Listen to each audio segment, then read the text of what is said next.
Did you do it? Yeah, I did. Okay. Excellent. Hi. Welcome, everybody.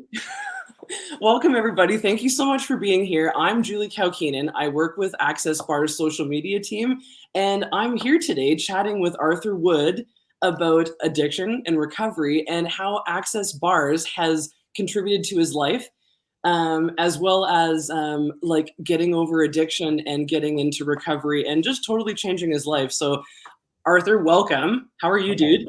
Thank you. I'm very well. Just you speaking, just the words you used are getting me emotional. What a beautiful journey it's been.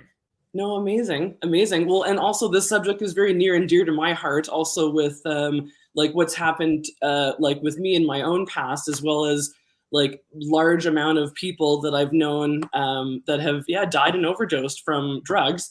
And I just have always thought it's like, wow, what else is possible for people getting tools and things that it can actually help their mental health, so we don't have to go like choose that path, you know what I mean? And not anyway. But yeah, Arthur, let's where do you want to begin? But I would just love to know, like, how did Access Bars first come into your life? So I was at a bar. Hi. I had a cocaine addiction, and it had taken over my life. I mean, everything I did revolved around it. And I was at a bar, of course, using, and I met this girl, and she was amazing. She just kind of lit a spark. She was really different. She was really interesting and really different, and I was intrigued. And so we planned a date the next week. That would have been August 2nd, 2 years ago. We said, okay, I'm going to cook you dinner at your house. And we couldn't wait, so we did it August 1st. It was beautiful. But here's the thing. I've never been able to sleep. I mean, I had a mad addiction. And when I wasn't on the drug, I was wanting the drug or whatever. And I'm just all insomnia and all just stress and confusion and just all this funk, depression. Ugh. So I didn't sleep. And so when we dated for a little bit, and when it was time to go to bed, she would say, okay, I'm going to bed. Let's go to bed. And I'm like, I'm not tired. I'm going to be up. I'm going to be up for 4 or 5 more hours at least. And she's like, well, why? And I'm like, I want drugs, or I am on drugs, or whatever it was.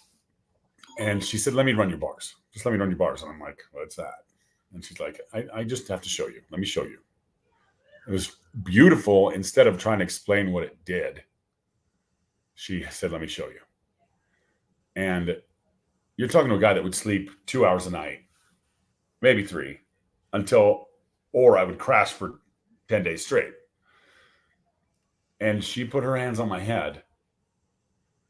She started the energy pulls and then started running my implant band. And I passed out completely, snoring. She said my eyes were moving around. REM sleep in 1 minute. In 1 minute's time. So that was my introduction to bars. Wow. I woke up. She'd fallen asleep too on the couch, and I was laying down on the floor. And we woke up probably a couple hours later, and I'm like, what was that? Where am I? What was that? Why do I feel so light? Why is my body moving better? Why am I not foggy? The drug fog? Why am I not foggy? Why does everything seem to just click? I was like, what is that? What'd you do to me? I thought it was like something weird, like a shot of adrenaline or joint care, or I had no idea. So she said that's Access Bars. And what it is these 32 points in the head that you touch, and it just gets rid of a bunch of crap. And I, not exactly from that day forward, I quit cold turkey maybe a week later. Wow. Cold turkey, no fiending, no jonesing, no discussion, no wanting, no. I mean, I threw away what I had. Wow. I flushed what I had, which was never a possibility before. Never.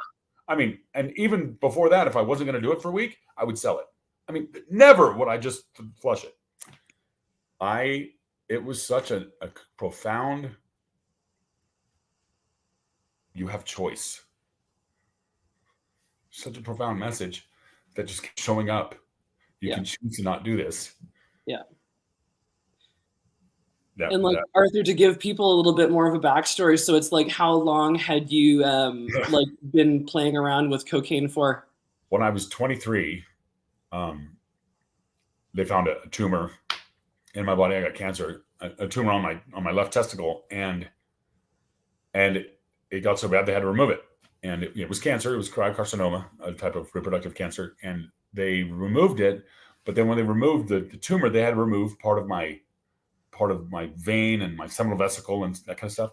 And ever since that happened, every heartbeat, we like, you ever had a headache? So it was like a throbbing pain in my testicle all the time. Wow. Maybe blood constriction. I don't know what it was, but it was a throbbing pain all the time. So they gave me some medicine and that didn't work. And they gave me some other medicine that didn't work. They gave me some other pills and that didn't work. They tried steroid or cortisone, whatever, all this other stuff. They tried all these different things. Nothing worked. And I remember being out with my friends and just being in the back hall of this bar, buckled over on my knee, like hands on my knees, just suffering.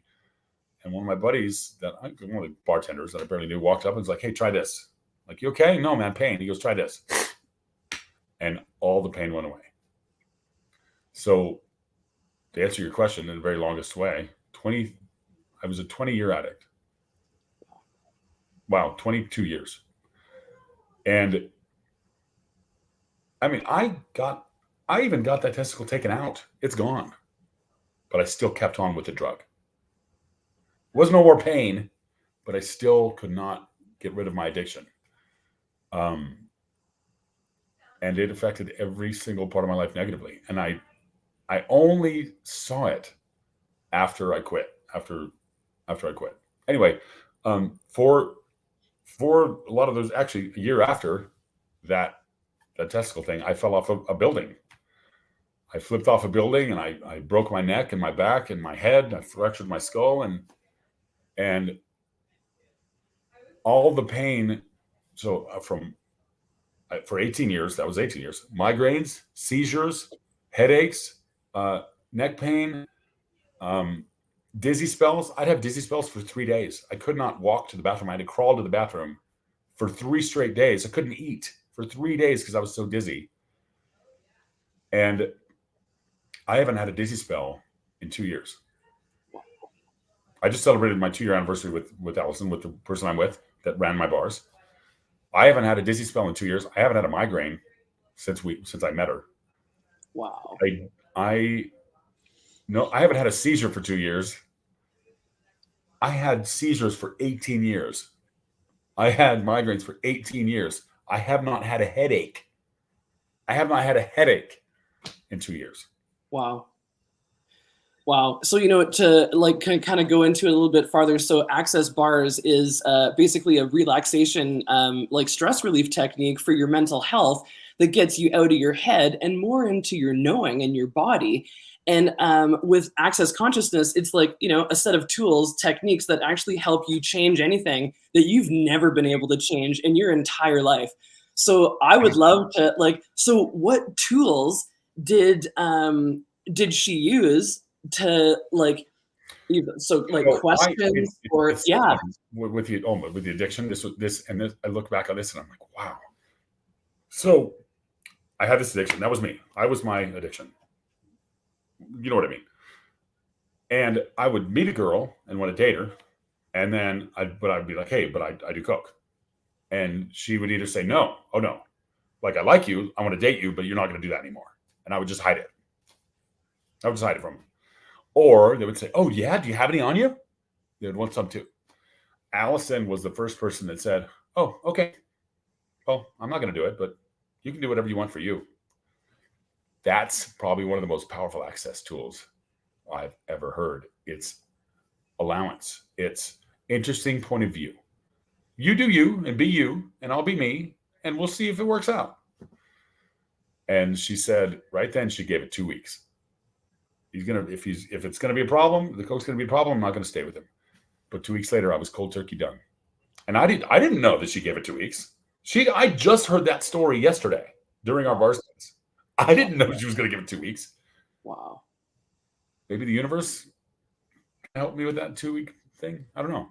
Wow. But so interesting point of view, such a powerful tool to not get stuck in everybody else's stories, bullshit, implants, to not let yourself have an opinion that you've locked in, or have a way that you've been living that you've locked in as true for you or real, when it might not even be your opinion. Yeah. You heard it from somebody else. Like, does success equal money? Used to me, not anymore. Success is happiness. And if you're happy, you can be the most successful. I told Allison 2 years ago, when I had no money at all, I started getting all these tools, and I started understanding that I had choice, and looking at all the beautiful, grateful things in my life that I'm grateful for. And I was standing in her apartment overlooking this beautiful view, and roof over my head, food on the table, and I had no money. And I was like, I am rich. Look how rich I am.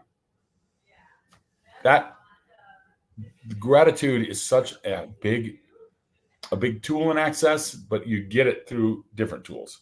You know what I mean? Does that make sense? And what I think is just amazing here is, like, to create a reality, one or more people, including you, has to align and agree, or resist and react to it, have this polar opposite.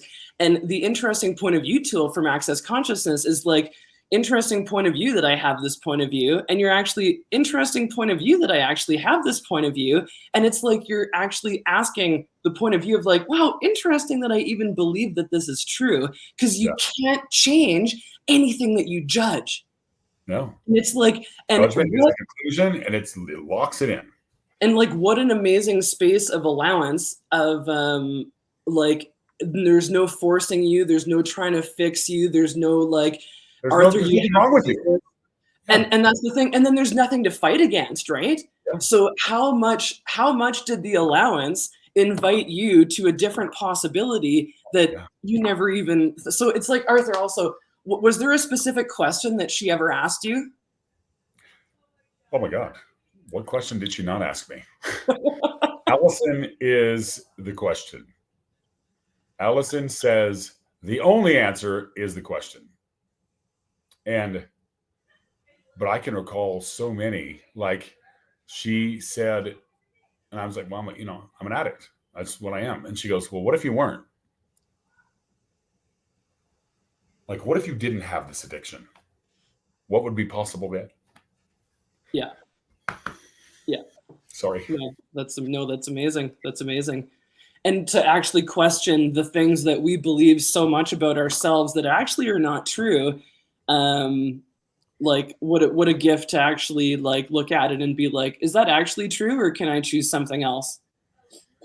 That's and looking back, now that I'm here and I'm recalling all the things that I went through, and then I chose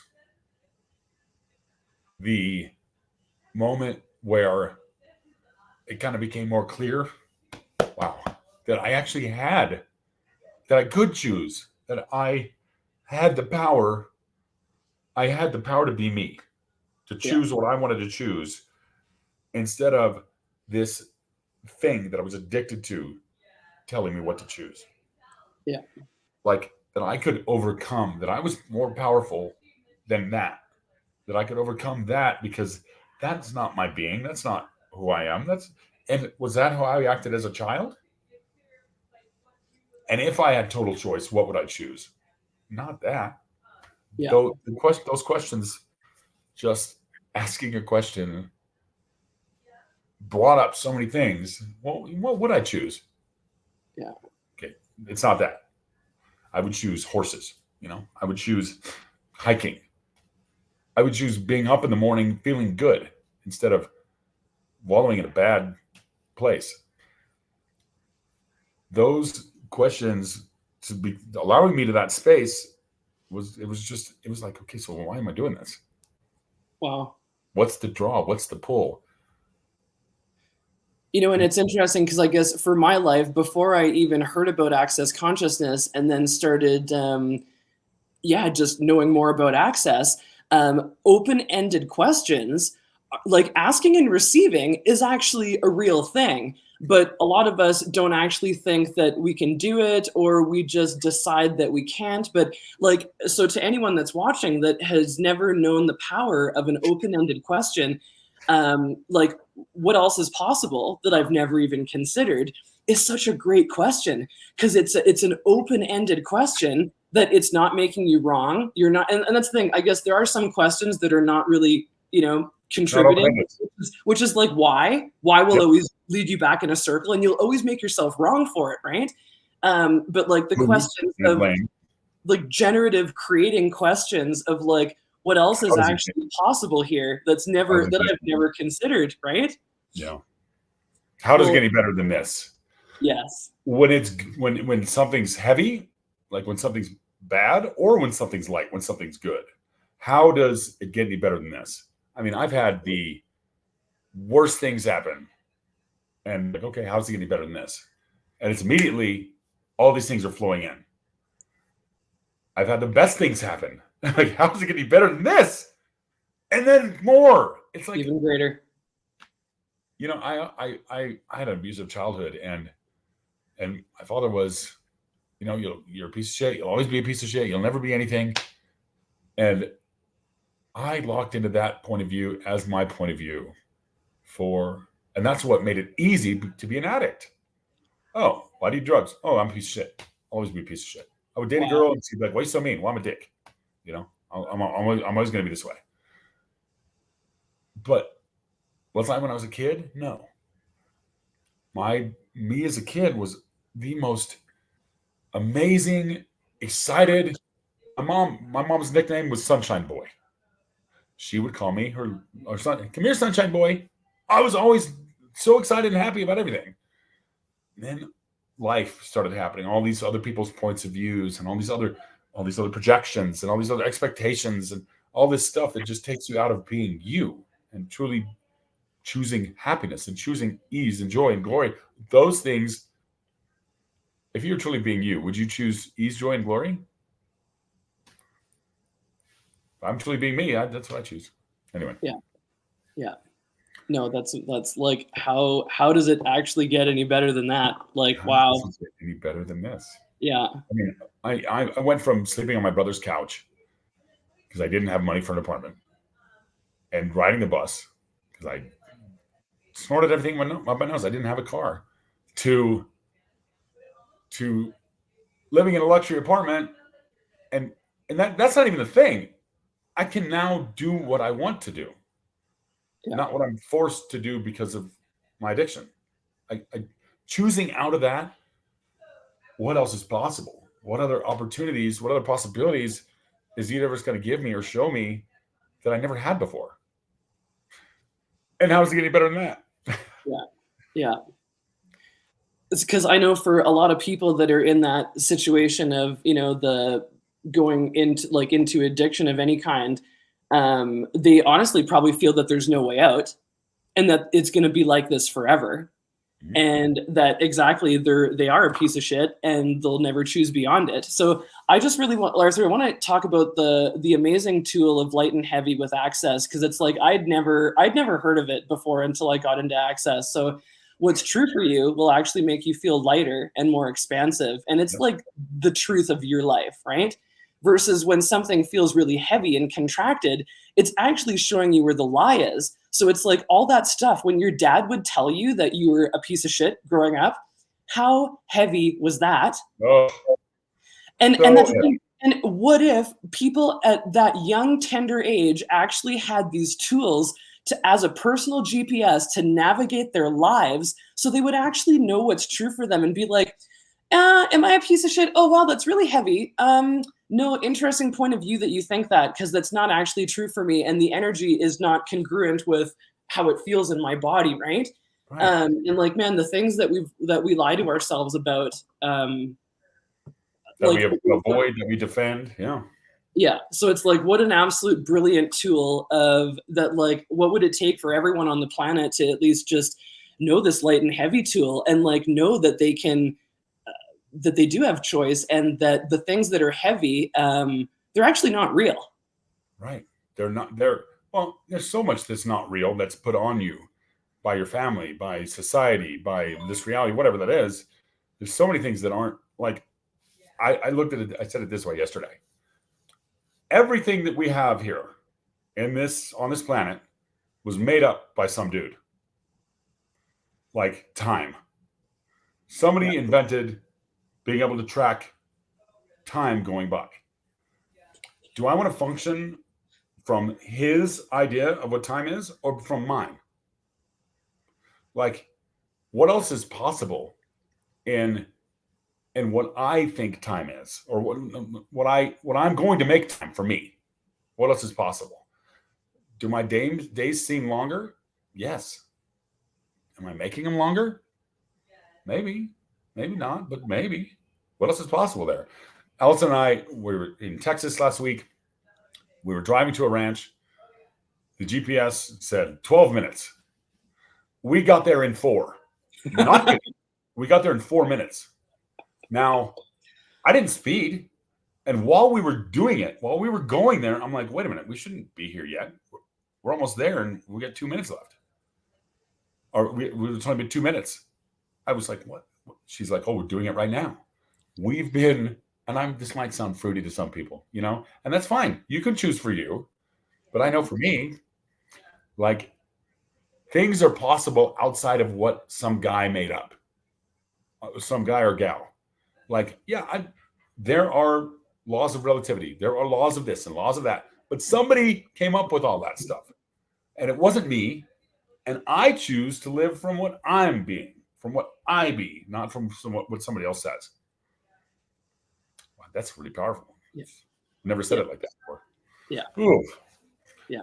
Goosebumps. Yeah. Arthur, did you ever think, like when you chose Beyond This a couple years ago, did you ever think that you'd be teaching access bars? Well, no, I didn't even know what it was. I never thought that I'd be using energy to help people. I never thought that I'd be touching people and seeing results. Yeah. And something so simple. Something so simple, so easy to learn. Do you know there's 8,000 people a month learning this? Wow. 8,000 globally. Wow. 8,000 people a month are learning access bars and becoming practitioners. You take a class, you become a practitioner. As soon as you're a practitioner, you can charge money for helping people. Like 8,000, that's crazy to me. And actually, even from access bars, I mean, I now work with the access call team, and we make calls clear across the globe and hear stories from people that have gone to these classes. It's really what it is. It's a kind of awareness. Yeah. Hey, tell me about your class. How was it? Did it contribute? What's next? Tell me about it. And I think I've been doing this since January. I think in one case, there was something negative. And it was something like my wife picked me up early or something. I'm not kidding. Like, I'm sure there are experiences where people, like I've heard experiences where somebody didn't feel anything. But it's not about feeling something. It's about receiving something. Yeah. I love that. I've heard someone say recently, it's great, but I don't really feel anything. And I said, well, it's not actually about what you feel. It is relaxing. It can be, but it's actually about the possibilities that are created in your life after you leave here by having no point of view. Yeah. Yeah. If I don't feel anything, you're not going to feel anything. What a beautiful tool too, right? Your point of view creates your reality. So, yeah. When, so what's your point of view? What's your point of view creating your whole reality? Yeah. And what's your point of view creating reality? So when I first started looking at these tools and Allison was telling me about them, I'm like, kind of weird, babe. Like, I would have never dated Allison. She's so weird. And I would have been like, no, that's not my kind of girl. Oh my God, is she my kind of girl? Holy smokes. I've been dating the wrong girls my whole life. She is my kind of girl. But with where was I? Sorry, I go off. No. Well, and I just want to interject. So it's like I've been a massage therapist, osteopath for like the last 18, 20 years of my life. And coming from body workers' perspective, especially what you've gone through with accident, skull fracture, all your fractures, all the stuff, the headaches, the migraines, a lot of people actually have the point of view as body workers that the issues are in the tissues and that they will be there forever and you can never change it. Without a lot of expensive and like regular therapy for years, decades, and maybe even if then maybe you like still won't receive any change. So the fact that you've gone through what you've gone through, and a simple touch technique where they just touch points on your head allowed you to set yourself free. Like it's like I just want to scream it from the mountaintop, dude. You know, that's exactly where I am, and that's why I work with the Access Call team, because I want to let everybody know there's another option. There's other possibilities. Are you stuck? Are you angry? Are you depressed? Yeah. Do you feel like all this is everybody else's bullshit is just too much? Yeah. There are tools out there to get you out of that place. And honestly, I don't know if you know, you probably know some of this. What are some of the side effects from traumatic brain injury? Anger, impulsivity, aggression. I mean, I told an ex-girlfriend's mom to go fuck herself right in front of her dad once. Wow. What? That's not me, but I have traumatic brain injury. I've had it for 18 years. Traumatic brain injury doesn't necessarily heal itself. It is a thing that you supposedly you're supposed to have your whole entire life. That's what they say. Wow. Yeah, that's not my point of view. Really? Yeah. Interesting point of view that they think that. Okay. Exactly. Yeah. So many things they told me I'd never be able to do again. Wow. It took me 2 years to learn how to walk again. How to walk straight. 2 years. Wow. And I was never, that wasn't supposed to happen. I was supposed to have vertigo. I was supposed to have problems, like balance problems. I can dance a jig better than anybody I know. I'm not boasting. I'm just like, what else is possible that all of you aren't considering, that if you did consider possibilities would show up with ease and change everything? If you want change. I mean, a lot of people like to be miserable. A lot of people like to be depressed. A lot of people are stuck in that depression. But when you actually are ready to choose something different, everything can change. Wow. Yeah. You know, I just want to bring up, Arthur, so a really incredible book. It's an Access Consciousness book called Right Recovery for You. Where's my handy dandy banner here? So an amazing woman, Marilyn Bradford, wrote a book called Right Recovery for You. And I know as you were saying that, it's just like, there's so many interesting things, because no matter what people disguise as their pick your poison, shopping, sex, drugs, cigarettes, whatever the thing is, the actual primary addiction in anyone's life is self-judgment. And Access Bars gets you out of self-judgment so you can actually create your life. So it's like, for anyone that is going through anything, struggling, and like, it doesn't have to be, a cocaine addiction. It doesn't have to be, but it's like, what if we actually could just give up being so hard on ourselves and actually have this kindness to ourselves and the space of allowance? Yeah. Oh, yes, please. What would it take? Yeah. To have global space of allowance, and what would it take to have a lack of self-judgment? Oh, that's a fun one. Yeah. Well, I'm so glad I'm here. Thank you. What a fun. No, awesome. Well, and Arthur, thank you so much for chatting today. I also I named this The Power of a Question, and it's the coolest thing of like what else is possible with addiction and recovery that we've never even considered.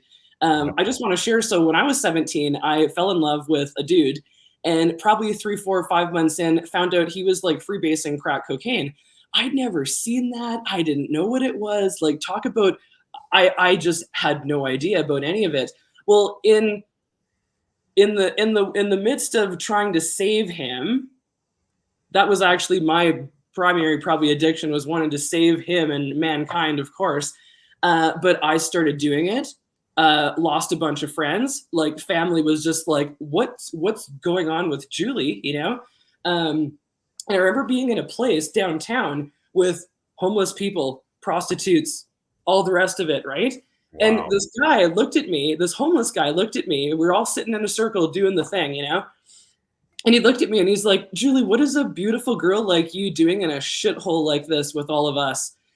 And this is way long before Access. I didn't even know the power of a question then, but that dude, that homeless guy, I will never forget his face. But it's like he threw a question in my world that I had never even considered. What the hell was I doing there? Like, what actually am I doing? And it's so amazing that like the power of one question can completely change the trajectory of your entire life. And it's like, how magical, you know? And you know what Sean Van Orden, wow, can't even talk. Sean Van Orden told me once, he's like, in every engagement that I have with anybody, I'm looking for that one little molecule in them that I can ask a question to change that one little molecule to invite them into a new possibility. Wow. And that's what a question does. And it's an invitation. A question is an invitation. Yeah. An open-ended question is invitation. Wow. And it invites you to a different possibility. And what if that possibility is becoming a millionaire? What if that possibility is being drug-free? What if that possibility is being a bodybuilder, if that's what you want to do? What if that possibility is it's whatever you want? Whatever you want to do, what if that's that possibility? And you could just ask a question to get there. Because it was soon after that guy asked me that question. It was only maybe one or two more times after that, gave it up cold turkey, walked away. And it's like, chose me, you know? It's like, how magical. And I will never forget that. And like and that like long before Access even came along, but it's like, I really, really recognize the power of a question. Well, and to compound on that, I would definitely say to everybody out there, you have one life, they say. I don't necessarily believe that, but that's what they say. And live for you, choose for you. You can still be compassionate and empathetic and help others and be there for your family, but choose for you without dishonoring yourself. Don't forget to honor yourself and choose what you choose for you. Yeah. And maybe it would contribute to ask a question. I don't know. Yeah. Yeah. No, that's amazing. Arthur, thank you so much, my friend, for doing this. And like, yeah, how amazing. So I just want to give some people some information. So for anyone out there who has never experienced an Access Bars session and you're struggling with the 6 inches between your ears, please go to accessconsciousness.com/freeyourmind to find someone in your area. And like Access Bars, like Arthur said, is in, you know, it's across the globe.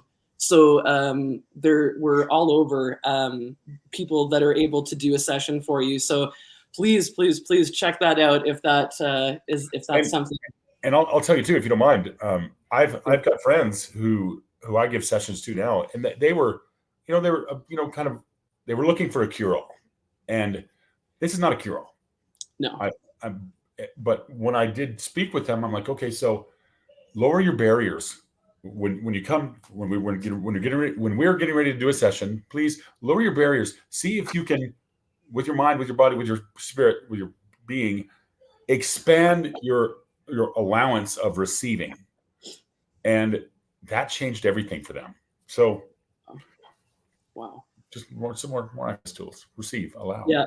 Wow. And like, yeah, how, and you know, we always think we have to protect ourselves, and then we put this barrier up around us and nothing can get through. But oh man, yeah, all the amazing access tools. It's like, so also what's on my banner right now. Yeah. So once a year we go and celebrate this amazing stress relief technique all around the world, and it's October 21st, and it's called Global Bars Day. And if you want more information, you can go to globalbarsday.com. But it's exactly like what Arthur was just saying, all these amazing, simple tools that you actually think might be hokey are actually transforming people's lives around the planet. Yeah. So you're so welcome. So it's a free event for everyone to tune in, and a lot of interviews, a lot of just stress relief, mental health tips, right? So that's October 21st. And then also, if you would like to just jump on and learn how to do this amazing, amazing technique, Dr. Dane here, co-creator, is doing a global bars class on October 22nd. So yeah, if you're more than welcome to join. And once again, for this book, I love this book so much. Right Recovery for You by Marilyn Bradford. So yeah. And like, I think I would end on when I had traumatic brain injury, or when I was told I did, and I was angry a lot, and I was judging myself, and I was just in this funk. I never thought that there'd be another possibility. I thought I'm going to be this way my whole life. And just inviting a question and access bars into my life changed everything. So if there's something you're looking to change, or if you want change in your life, what else is possible? Yeah, that's a good question. Awesome. Oh man, thank you so much, Arthur. Okay, well, everyone, thank you so much for watching, and yeah, thank you so much, Arthur. Have a great day, you guys. You guys too. Bye-bye.